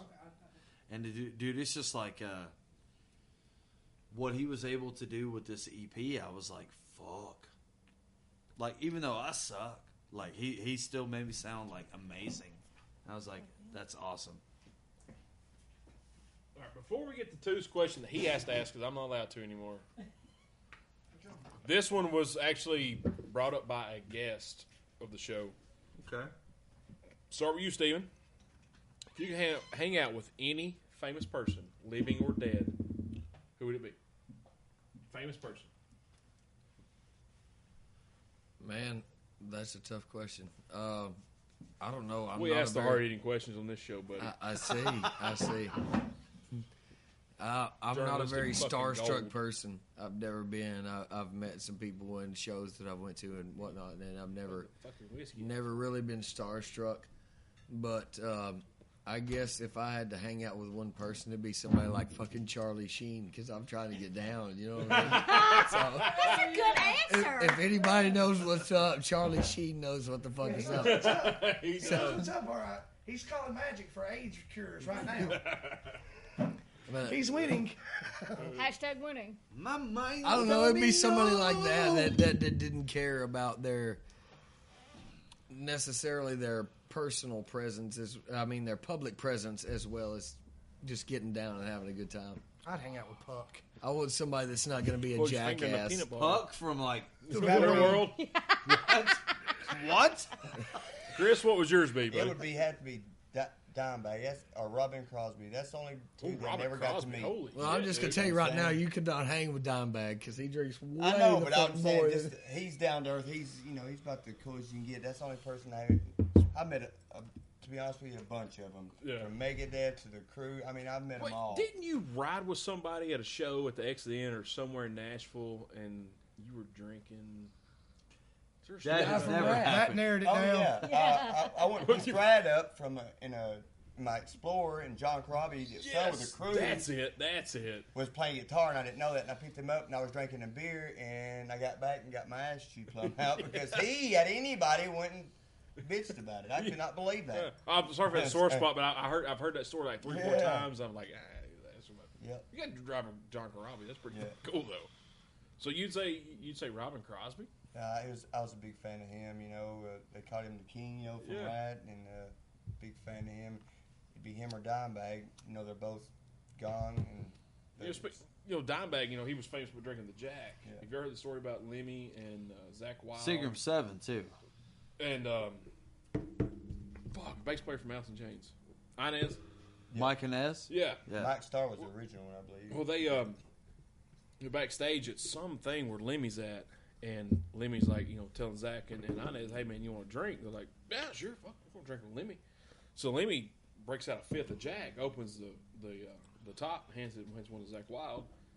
Zach's like, "All right, we're sharing the bottle." So he takes a drink, and Lemmy's opening another bottle, hands it to Mike, and then opens another bottle for himself. And Lemmy meant to drink the whole bottle, not just a shot like me and Toots would have of some gentlemen. He meant the whole fucking bottle. By the way, Gentleman Jack is like some of the best shit on the earth. Well, I just wait to Toots. Frank Sinatra's the best shit on earth. Would you not agree with that, Derek? I would have to say, now that I've done the tour again, Frank Sinatra, it's $150 a bottle. It is the smoothest, best Jack Daniels I've ever had. He is. That's what he said when he went. He's like, we go halvesies in on this shit. I'm in. Look, dude, if you buy a bottle from the Jack Daniel distillery while you're there, they engrave the bottle while you're there. Oh, nice. Awesome. So, living or dead, who'd you hang out with, Kevin? Living, alive famous or dead? I don't even think about it. Bruce Dickinson. Well, that's usually spring string will hit you right in the mouth. The guy is the reason that I'm even into the kind of music that I am. And probably one of the greatest hard rock metal bands of all time. The guy's also a fucking commercial airline pilot and can fly anywhere to where you want to go. That is crazy. But here's the thing: he's a fencing master. He's into jiu-jitsu, all that crazy shit. But dude, just his parents were opera singers. So he's like the most interesting man in the world, apparently. So something like that. That guy's Mexican. Oh, but dude, Bruce, that guy. I was confused too because I'm pretty sure he's Spanish descent. Or Craig's brother worked for an airline, Yeah. and he got to unload and unload Iron Maiden's gear when they went to Texas at the airport. Dude, here's the thing: normal bands, when you're big, you take tour buses. Nope, they have their own 757. And Bruce and a co-pilot fly that motherfucker, and it's all loaded up. That's how you know your pimp is fucked. We don't need a bus; we got our own goddamn plane. So it's just we're gonna fly into wherever. And there was a tour that they did a few years ago where the average length and mileage was over 1,000 miles a show. They just flew that fucking plane, and they did the around the world tour. And here's the thing: they've been to Nashville twice. In the last 5-6 years, I've not seen them. I even offered to pay for friends' tickets, and nobody would go with me. And I have not seen them, and they are on my bucket list because I'd probably hang out with Gwar. Dude, well, that just took a turn for the fucking worse. It really did. It really did. Because I cannot think of one decent musician. Derek, I was just trying to change Derek, that. Derek, I love you, but we can't go. We can't go from Iron Maiden to Gwar because that's the peak of shit to when the condom gets stuck on a bitch's the bug hole. armpit of I was Baby just kind Man. of where that's facetious, at. Kevin, just being facetious. Has yours changed since last time? Man, no, I'd still hang out with Jim Morrison. It Jim hasn't Morrison? changed. That one has stayed the same the whole time. I think he'd be a cool person to hang out with, even though he was different. You're still Abe Lincoln? Well, yeah, Jimmy Fallon, Justin Timberlake. Mine's Ric Flair. Hadn't wavered. Woo! Staying the same. Hey, that guy's a badass. Fuck yeah. I would hang out with Apparently, Dio you cannot kill him. Apparently not. or Keith Richards. Or no, that's somebody ain't never. No, died. Keith Richards has been dead for years. Let's just go ahead. I don't know what kind of scientific. Speaking of awesome shows, though, I do have to shout out to the Stones. That was an amazing experience. You see Brett Just- Paisley too. You saw the Stones live? Yeah, in box seats, man. It was awesome. I don't give a fuck where you seen it. Like, you saw the Stones live? Live. Yeah, we don't want to talk about it really because I hate Tooth for that. It was really cool, though, man. It was an experience, you know. That's a piece of history. That's like a bucket list for millions of people. I mean, that's ridiculous. That you What's do that. Maiden is mine, and the fact that they've been in Nashville twice over the last 3, 4, 5 years, and I haven't been there. because none of my friends like Iron Maiden like I do. So they're like, I don't want to go. Like the most appreciative show I've ever had under my belt would be when I saw Neil Young with Buffalo Springfield. Neil Young? But Neil Young did some Buffalo Did you understand that goddamn thing that he said? Nobody else has either. I love seeing Buffalo Springfield, man. I love seeing them live. Oh my goodness! And then he did some solo tunes off the Harvest album before they closed out their set. And I think that's the most impactful show because of what it was and how much I was like, I never thought I'd get to see this guy. And I love Neil Young, personally. Don't care if I can understand him or not. The Harvest album is, I can put it on and play it and flip it over and play it and just do it over and over and over. All right, Tooth, hit that burning question that I cannot ask before everybody has to leave. Okay, so here it is, guys. We ask every guest on the show at some point or another. Do what? If you had to choose between being Johnny Castle from Dirty Dancing or Dalton from Roadhouse, who would you choose to be? I'm going to answer this first. Okay. I don't even have to think about it. Dalton. Okay. You know why? Why? Because I thought you'd be bigger. Okay, Chris, what about you? All I know is Dalton. So. Good answer, Chris. Yeah. I'm gonna be the guy, the awkward guy that asks, "Well, who the fuck are you talking about?" Like, are you talking about? I think you're talking Patrick about Swayze. Patrick Swayze's characters in The Roadhouse and Dirty Dancing, right? It's just Roadhouse. Okay, so just Roadhouse. And Dirty Okay, I was Dancing. gonna say I don't want to be the pedophile from Dirty Dancing. So He wasn't a pedophile. isn't Pretty she? sure I've got that covered. He hit on Cooper. Kevin's. I thought the chick in Dirty Dancing was like underage. She was Her name was baby. just baby. It was, but she was like 17 or 18. Well, 17. The correct you know, answer like, is Dalton like from Kevin Roadhouse, just by the pointed way. out, he's the pedophile of the band, so it'd have to be the guy from Roadhouse for me. Hey, Kevin, every band has one. You're it, buddy. That's a shame. I would rather be the badass than the pedophile. If Hey, Well, man. y'all all answered it correctly. Good job. Here's All the right. thing. Here's the thing. Roadhouse, thank you, is one of my all-time favorite fucking movies, man. Dude, like, I like it when, like, he's getting the shit kicked out of him, but Sam Elliott just rolls up. He's like, what up? And, like, You you know, know what I mean? sleep. He's like, And you know, like you got your hands full, or some shit like that. I'm like, yes! and you know, Terry Funk gets his ass. The former wrestler gets his ass whipped in the movie, and over the top. Yeah. All right. Before we go, wrap this up.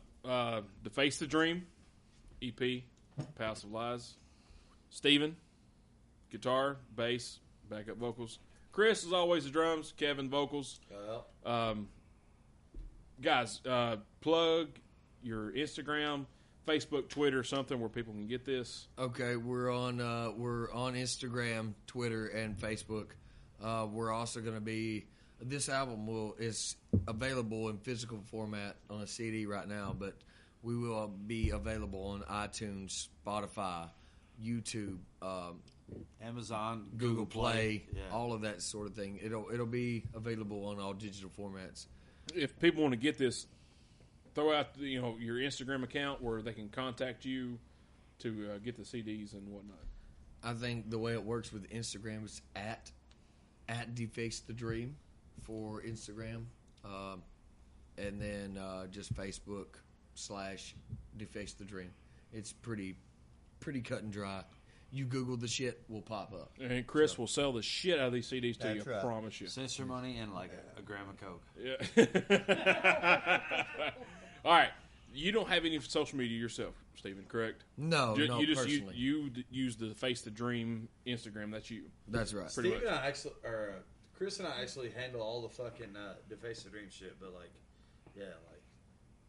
Anything else? Like you got Chris is on Facebook. He does a bunch of Facebook Live stuff. Yep. So Chris offered on Facebook. That's it. Hit him up. He will tell you where to get it. Check his feed. Kevin Meadows. He's on. What's your Instagram? Oh no, I'm telling you, buddy. Deface the Dream _Vox. Yes. And yours is _skins. Yes, it. Yes. Because we're like this, Yeah. like 69 in each other. Well, we had brought up docking y'all- earlier. Man, y'all nasty. If you guys get really lost, you can always hit me and Travis up. We can get hold of these guys. Yeah, and Anybody wants a CD, don't be ashamed to hit any of us up. 'Cause Don't, we I'll will- be happy to help them sell some CDs. I will take some to the store and we will divvy them out. Anything else you guys need to plug? Any Any upcoming projects, shows? We are looking to record a video for the first time, which would be for Unify, I believe is what we've decided. Yeah, we've decided that Unify is going to be the first single. I think we might have somebody that Steven knew, but we'll explore that avenue and see what they've got to offer because it's cheap. So video and then a lot of shows. We're going to start scheduling some shows. And Lots one more of shows. before we go. What's your favorite song on the EP so far? Oh, man. I don't have one, man, and I honestly can't answer Well, that. I mean, and that's hard because they're all your babies, so they're all going to be your favorite. Yeah, man, I'm passionate about every one of them. It just depends on what mood I'm in. If I'm in one of those moods, I might say Lost, and if I'm not, I might say Unified because, some of those have different appeals. Chris, what about you? You got a favorite on the EP? The Grip's probably my favorite. I like the, just from playing aspect and just about the meaning, the words. It's really personal. Kevin, you got one? Palace of Lies Palace is of very Lies. personal to me. Like it kind of resonates with, my entire love life. So, but yeah, it's That's a personal. good tune, though. I like. That's I my like that favorite song. on the album. That's I'm your, not gonna lie. you were next. Hey, it's personal. I gotta give a shout out. He was briefly kind of intertwined into what we were doing. Craig Majors wrote most of the second verse, The Dexter. and I kept most of it, but I changed a little bit of it to fit what I was doing. But That dude can write some shit. I'll give him that. He can. The one song I can play perfect is one he wrote. dude, we were sitting like Indian style in Steven's fucking bedroom, writing shit for this song. Did you have clothes on? No. They were docking. Steven, they were talking. Steven and Kevin write songs naked. Chris, if you pull a Tommy Lee and play drums naked, you are fired, sir. Chris was from Memville. We're just slapping the head with something like, hey, Well, my favorite song is Unify. I think the I thought he intro, was playing drums with it. the intro of Unify, when I played it the first time, I'm like, what? What's it? It just, it hit me. I was like, hey, this is a good song. And then I listened the whole way through it. I listened to that song probably twice as much as listen to the rest of it. That's my favorite by far. Awesome. I guess the thing that I would like to say most about our music is a lot of people listen to the style that we play and assume that it's going to be negative or some sort of I don't know. There's a lot of bands that focus on devil worshiping or 666 or this or that as a crutch to kind of sell their stuff. We focus on a positive outlook. We try to go from experiences where you're trying to overcome an adversity or something like that.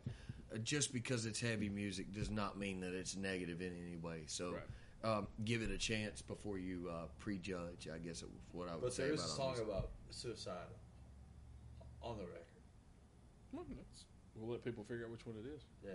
That makes them listen to it. Yep. All right, so guys, Deface the Dream EP, Palace of Lies. I like the artwork on the album myself. I think it's pretty damn cool. And the CD actually has it on there. I was pulled out. I was like, oh shit, looks just like the jacket, man. That's awesome. So y'all hit these guys up on Instagram, Facebook if y'all want this CD. It's really good. Trust me, you need to listen to it. Thank you guys for being here. Yeah, Thank you for waiting dude. to show up. No, Thanks for it's you guys live in Tullahoma. I'm at Minville. It's pretty good little hall over here at Studio 11. As long as there's beer available. We trust me, living here with me and Andrew, we have beer. You're most definitely welcome back on the show to promote any upcoming stuff that goes on. Anytime, you guys want to come back on, because we have a friend, Bradley Ramsey, who is he will be on par with y'all with music. It's fucking ridiculous at the shit he knows. It makes me sick. He is huge Metallica. Wait to meet this guy. Ball beat, Machine Head, you name it, buddy, he's all over it. He will. Oh, yeah. Alabama Thunder Pussy, just you name it. Yeah, Get the fuck out of here with that. Yeah, oh, dude, That's what I'm talking about. I think Gigi turned me on to that. I ain't gonna lie. we probably need to book that show. Bradley it's ridiculous. They did have a song on the Strange soundtrack, by the way. Well, I Alabama probably Thunder. he'll actually probably buy one of y'all CDs.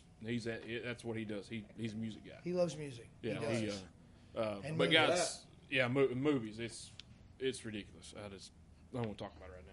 sickening That's it is. fucking awesome. You guys need to come back and do a regular show too, where we can ask you the sports questions and talk about what's going on. You know, Yeah, because I could literally sit here with all you guys for like 5 hours and just talk. you guys were this good shit. guests, really good guests. Yeah, and it helps that I've known you guys. For I kind of hate that we didn't get the sports shit because I was like waiting for that. I was like, I'm ready. Now there's a chapter 2 with Deface the Dream. There is. Okay. All right. All right. But, Steven, thanks for being here, buddy. Absolutely, Chris, I appreciate it. Thank you, man. Thanks for having me. Yes, sir. Kevin, as always, thank you, sir. Fuck yeah. Tony, Appreciate it. back there in the guys. background, producing. Good Cousin job, Tony, buddy. cousin Tony in the Appreciate house. it. Woo! Tooth, as always, sir. Hey, thanks for having The me. original guest that never leaves. OG. OG. Gee, Miss Andrea, co-producing. Thank you. thank you. That's some shit I'm working on. I thought you were burping. I did too. All right, guys. Appreciate y'all listening.